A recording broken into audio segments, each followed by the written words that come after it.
Hello, everyone, and thank you for joining us today. Today, we have a very special guest with us, Mr. Rayquan Smith, also known as the King of NIL. He is known as such as he has amassed over 100 NIL deals with companies like Crocs, Arby's, CVS, and Coach. Rayquan Smith is a graduate of Norfolk State University, where he played football, and he is now a graduate student at my alma mater, Virginia State University, studying media management. He is a football player and track and field athlete at Virginia State University. Welcome, Mr. Rayquan Smith. Thank you for joining us today. Thank So you. we'll just jump right into it. My first question is, when did you land your first NIL deal, and what company was it with? I landed my first NIL deal with Smart Cups, and I landed my first NIL deal by just reaching out to 100 companies. We'll back up, only 3 responded back. 2 was basically saying no, they good, and 1 company, Smart Cups, said yes. They sent product over, and once they sent the product over, I took pictures, made video, and I posted it. Okay, cool. So you just send cold emails out to 100 different companies and got a hit back from Smart Cups. Mm-hmm. That's awesome. So like, what was required in that first deal? Like, I know you said you posted and everything, but was it like a certain number of posts, and like what type of compensation did you receive? No, it was just one time post. They said, look, man, this post is one time, and they said when they send you a product, just post it, boom, you done, easy, no conversation, because I was still new, so I didn't want to ask for money. I just wanted the product to see how it really works. I didn't know how it works in the beginning, so I wanted to figure out how it works. So I wanted to figure out how it works, so that's why I didn't ask for money. I just asked for the product. That's awesome. I think sometimes athletes may not realize that the compensation can't just be in receiving the product. So after you landed your first NIL deal, did you find it easier to then get others? I want to say it's easier. I about to say like 14 days later, I had signed with an agent, and because I knew for a fact I could take really big advantage of it because I had a good number of followings on TikTok, so I'm not gonna take advantage of it. So I just signed with an agent, and from there we were just doing our job, just trying to reach out to different companies to get NIL deals. I landed my biggest deal with East Bay by August, and that really turned heads and really put me on a bigger platform where I am now. And this would be August of 2021. Yes. Cool, awesome. So you mentioned that you signed with the agent. So after getting your first deal on your own, how would you say the process changed for you or got better for you after signing with an agent?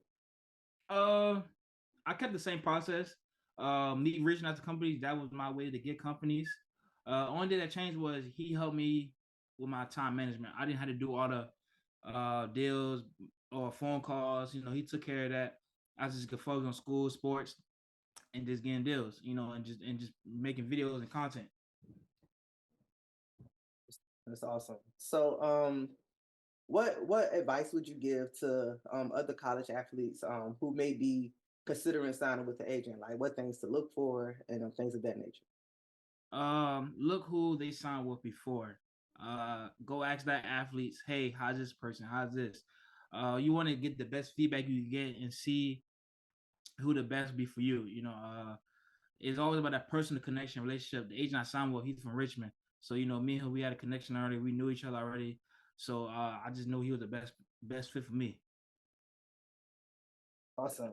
You mentioned how signing with the agent helped you balance some of your time. One of the things that a lot of people speak about with NIL is the time requirement that it takes to be effective and successful with NIL. So when you balance that with the fact that you are a student, right, you have classes, and then you're an athlete, so you have your respective responsibilities for your sport, and then you add NIL to it. So like being that you have amassed over 100 NIL deals, what steps did you take to balance all 3 aspects of your life, being a student, an athlete, and essentially really an entrepreneur in getting NIL opportunities?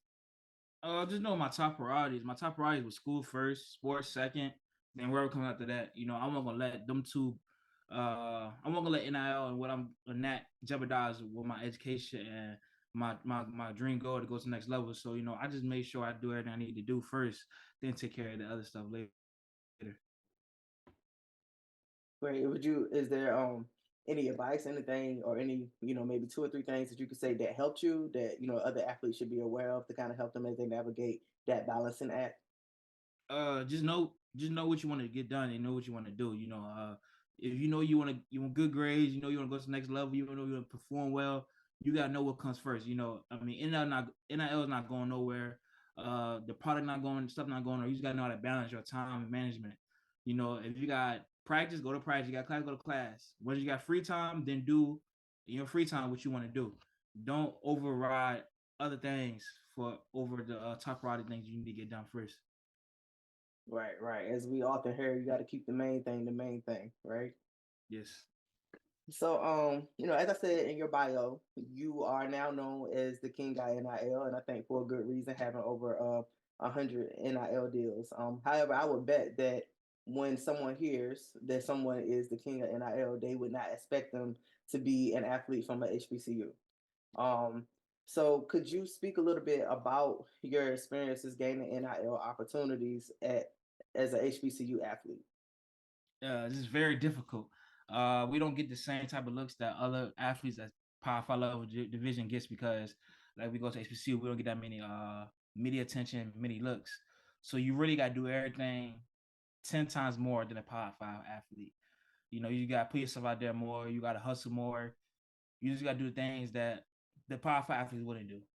So that's the biggest thing. You just got to be a risk taker. You got to just take chances on yourself and just hope to wish for the best.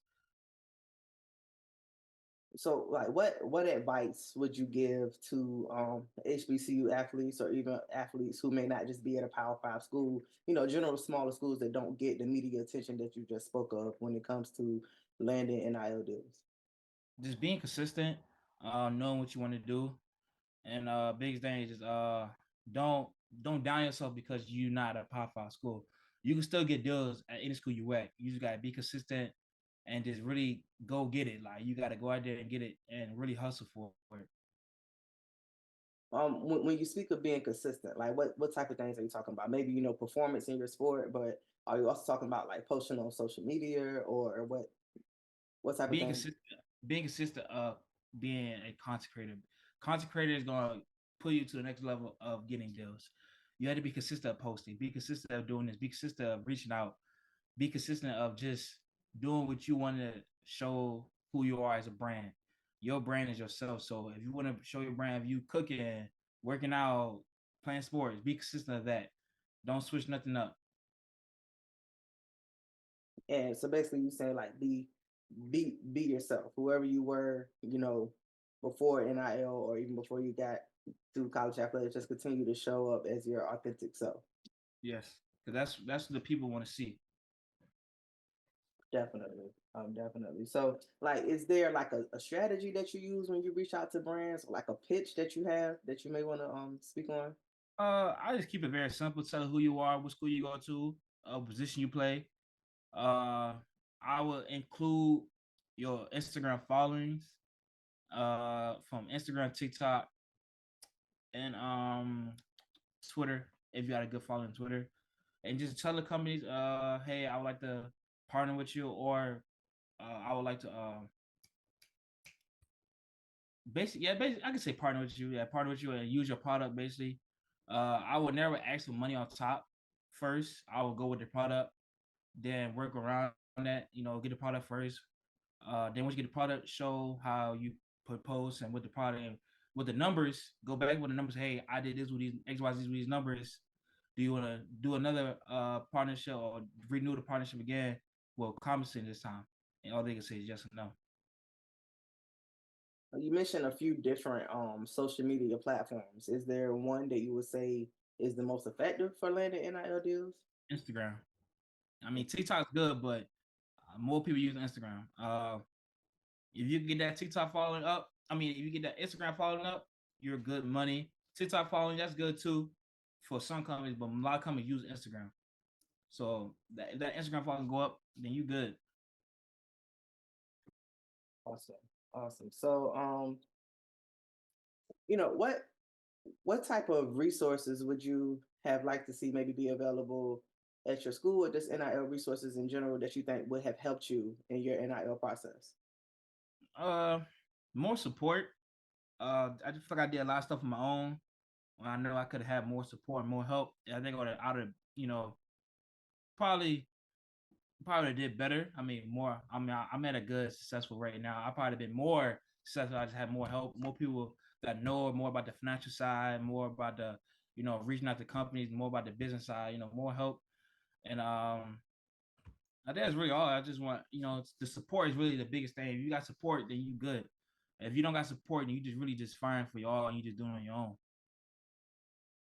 Absolutely. So you mentioned like the financial side. How was it navigating that side for you, being that you were brokering a lot of your own deals and everything? Is there any advice that you would give to athletes as they come across those hurdles? Uh, I would say find a person that you're close with that's a financial advisor and learn from them. I am close with a financial advisor and I learn a lot from the dude that I talk to all the time, teach me ins and outs of the stuff that I need to learn about like in the LLC, learn how to manage, organize your tax stuff and all that. Just learn different things like that. So your best bet is just find someone that you know that's a financial advisor and just learn from him and learn how to manage your money. Right, definitely. So it sounds like you were almost in a way beginning to build a team with your agent and then with your financial advisor. Is there anybody else on your team who has been helping you with your I got NIL? a media person that does media stuff for me. Help me with like big time interviews or like media's coming up. We do like prep talk and just go through different things, how to talk in front of the media and everything. Definitely, that's definitely important. So you guys heard it. He has an agent that he works with. He has a publicist, a financial advisor, but most importantly, he's a go getter, and is going out there to get his own NIL deals, and making sure that he understands everything that's going on. So I also read that you recently co-founded Sponsor Pro, which is a NIL marketplace. So could you tell us a little bit about that platform? Yeah, so Sponsor Pro is an NIL marketplace where we help student athletes get NIL deals. We're gonna be launching something very soon, very exciting. That's gonna really change the game for student athletes. Once we launch it, but just like there's a lot of platforms out there that do NIL marketing. You can help student athletes when they sign up, and they just partner with different companies. So this marketplace is really for people like the smaller school HBCU levels. The platform for everybody, but I try to mainly towards it for the HBCU smaller schools because they are having a little more trouble getting deals because, like I said, they had a smaller school and a lot of people don't get a lot of media attention towards them. So I'm just trying to create a platform for where I can help them be successful in this NIL era. Right. So in addition to it being like a platform for the students, we talked a little earlier about resources and everything available for athletes. So would they be like any maybe like educational resources or any like lists of financial advisors or things that people could reach out to included Yes, in? of course. Yeah, we added we added like courses on there, different financial stuff on there, different sessions. So we're gonna have a lot of stuff on there, media kits. We're gonna have a lot of different things on there. I can't tell you everything I got on there right now, but I know in fact we're gonna have the media kits, the financial part, different courses. So it's like different like 30-second videos of them just learning different tips to how to work through the NL and everything. So we're trying to help them out and just be successful in the NL journey because like I said, it's not going nowhere. So the more you learn now, the more you be successful later on down the road. Definitely. So one thing that I don't think really gets talked about a whole lot, and then you mentioned that you're from Richmond, Virginia, attended two HBCUs in Virginia. High school athletes in Virginia and several other states can engage in NIL deals. So I would ask, like, what type of advice would you give to a high school athlete who may be looking to dip their toe in the NIL waters in high school and how to carry that over once they become a college athlete? So for the high school athletes, their rules are probably a little different. I haven't really looked into the rules and how it works for them. I know the biggest thing is don't wear your school stuff, doing NL stuff.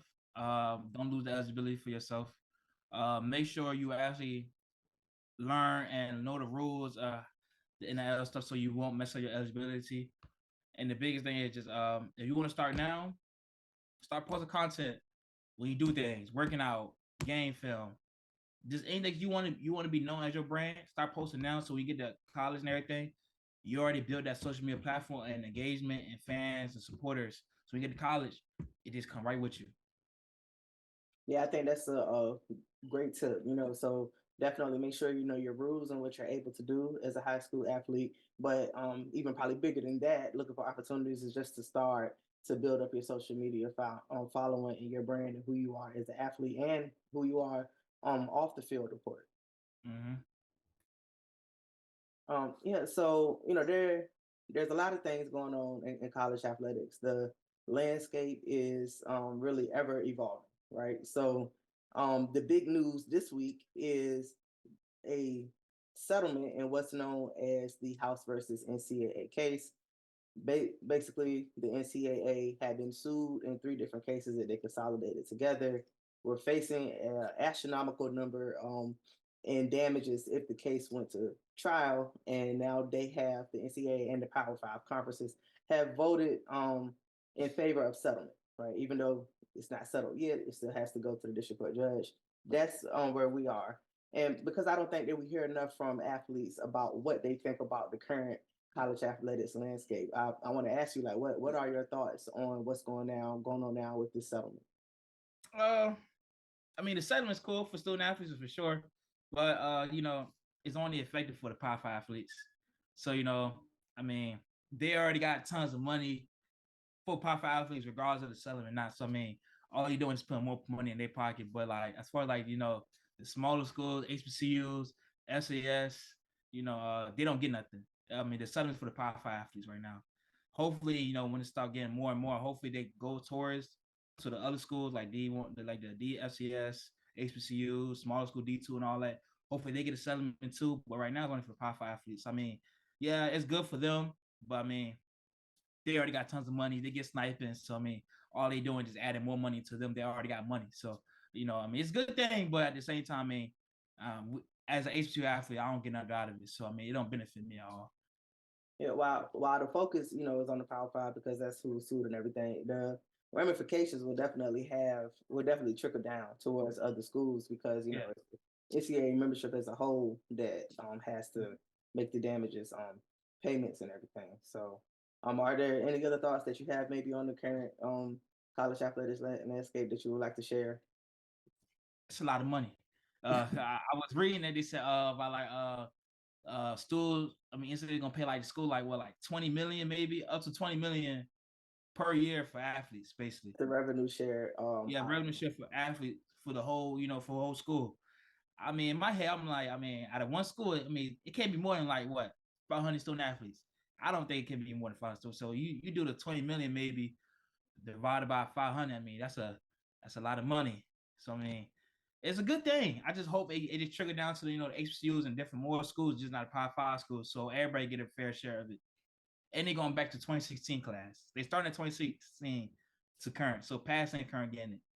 So it's gonna be a good thing. I mean, I hope it do go through though. But like I said, I hope it does fall down to the HBCU level and FCS, D2, and all everybody that play football. Everybody deserves a fair share because everybody put that work in.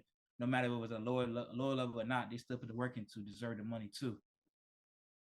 Absolutely. I think that, only time will really tell what's going to be the true outcome of this new situation. But one thing that is for sure, and that's really been obvious since 2021, is that change is definitely afoot in college Mm-hmm. athletics. Um, so you've had much success with NIL and everything. So I would just, and I know you have Sponsor Pro, but I would just ask, like, what else is next for you in terms of college athletics and NIL? I'm gonna finish on my last year of football at VSU. Gonna do some good things this year. Hopefully I get have a good year. Well, I know I'm gonna have a good year. Gonna put that in existence. Have a good year. Then hopefully I'm gonna get to the HBCU combine, perform well, have a good pro day. Hopefully I get picked up by a team. Either as a drafted mini camp, rookie camp, invite something. Then just do my best at the next level. Still gonna take care of Sponsor Pro. Gonna do what I need to do with my company. Be successful. I got a great team on there. So I got a lot of things going on for myself right now. But my main focus right now is getting to the next level. I'm right there. I'm right there, close to my dreams I want to be at. So that's really the goal right now. Just focus on the next level. That's awesome, and that's all very, very, very exciting. So are there any other like companies that you wish to work with, or like in the NIL space, or? Yeah, but I'm not pressed about it right now. At this point, I'm really just trying to help other student athletes. That's my biggest goal right now. Just help a student athlete. If I do get a company that want to work with me, I'll take it. But I'm not ready. I'm not going out there looking right now. I'm just really just focusing on myself and just really helping other student athletes because my time is over. I got a year left, half a year basically. So I mean, a lot of companies probably not gonna work with me because I got a half a year. I can't benefit out of that for real. But I'm just here just to help student athletes that got 4 more years or 3 more years, 5 more years, and help them get to the next level so they could be the next, King of NIL. So that's really the goal right now. That sounds great. So I'll just, as a final question, I will ask: are there any other pointers or advice that you would like to give to college athletes? No, I mean just be yourself, be consistent, and if this is what you want, then do it. If this is not what you want, then don't do it. I mean, if this is what you want to do, put your time in, invest in your time in it, and do what you got to do.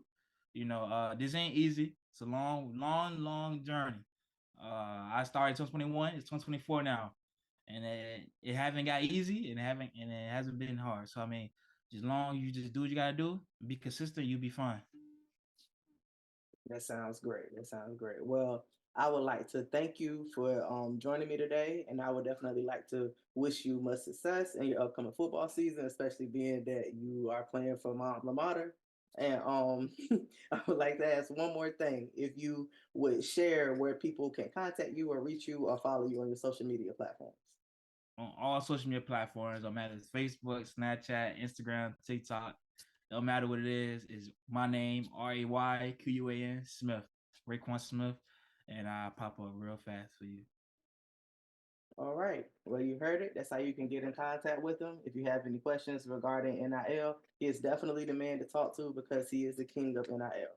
Again, thank you for joining us. Thank you for having me.